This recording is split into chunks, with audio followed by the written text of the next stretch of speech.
Berikut sekilas fakta tentang cacing mengerikan penghuni bawah laut. Simak video sampai akhir. Anda yang berasal dari era 90-an, mungkin pernah mengetahui salah satu film fiksi monster cacing raksasa di tengah gurun, yang berjudul Tremor. Jangan terkejut, jika Anda suatu saat menyelam di malam hari, di lautan yang dasarnya juga didominasi oleh pasir, Anda akan bertemu atau menjumpai makhluk laut yang serupa dengan monster cacing dalam film Tremor, walaupun dalam versi yang jauh lebih kecil. Anis aphroditois atau dalam bahasa sehari-hari dikenal sebagai bobit worm, atau cacing bobit, adalah seekor cacing jenis Polychaete, yang merupakan predator air, yang tinggal di dasar laut. Hewan ini sering kali terlihat mengubur tubuh panjangnya ke dalam lubang di dasar laut, yang terdiri dari kerikil, lumpur, atau karang, di mana ia akan menunggu stimulus, atau rangsangan pada salah satu dari 5 antenanya, untuk kemudian menyerang mangsanya. Berbekal gigi yang tajam, cacing bobit diketahui menyerang dengan kecepatan yang tak terduga, sehingga tanpa disadari tubuh mangsanya sudah teriris separuhnya. Meskipun begitu, cacing bobit yang terlihat ganas itu, sebenarnya adalah hewan omnivora. Anisids menyuntikkan racun dalam mangsa mereka, yang bersifat membunuh, sehingga mangsa yang lebih besar dari cacing sendiri bisa dimakan dan dicerna dengan tenang.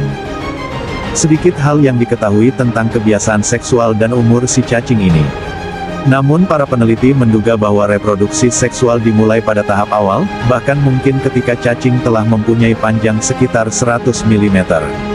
Cacing bobit bisa tumbuh hingga ukuran hampir 3 meter, meskipun sebagian besar pengamatan para ahli, menunjukkan panjang rata-rata hanya sekitar 1 meter dengan diameter rata tubuh 25 mm.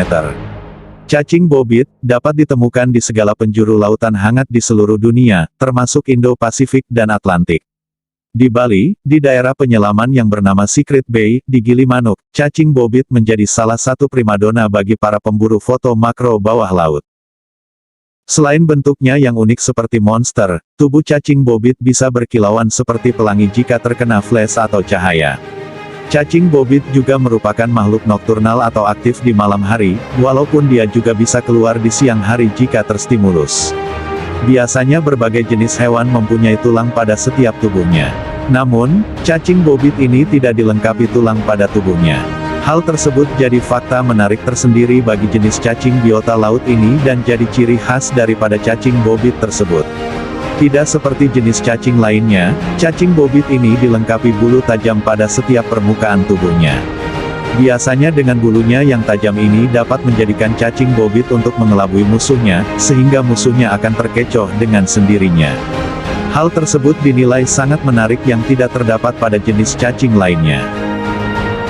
Cara berburu mereka juga sangat unik, dengan tubuh sepanjang itu, cacing bobit hanya akan menampakkan beberapa inci tubuhnya saja di atas pasir dan sisa tubuhnya mereka sembunyikan di bawah pasir. Cacing bobit tidak memiliki mata untuk melihat mangsa, tapi mereka menggunakan 5 antena yang ada di bagian kepalanya untuk mengindera mangsa yang berada di sekitarnya. Dengan mulut yang dilengkapi alat berburu, yang mengerikan, cacing ini bisa saja langsung menangkap mangsa yang berada di atasnya dengan sangat cepat.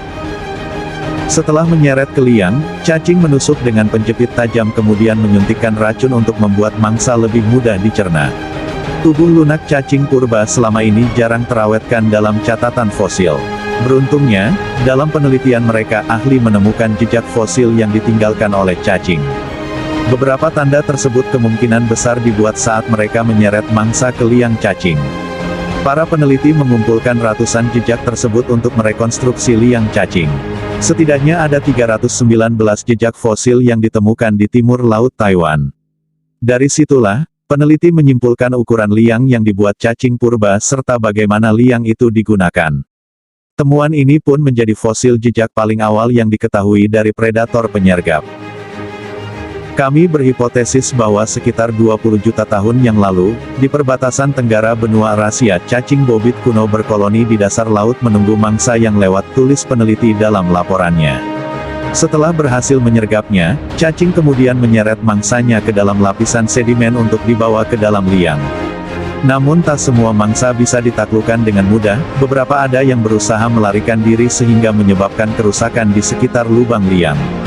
Tetapi berkat pola mangsa yang mencoba kabur itu, peneliti justru dapat mengidentifikasi bahwa cacing memperkuat liang-liang yang dibuat dengan lapisan lendir yang lengket milik mereka.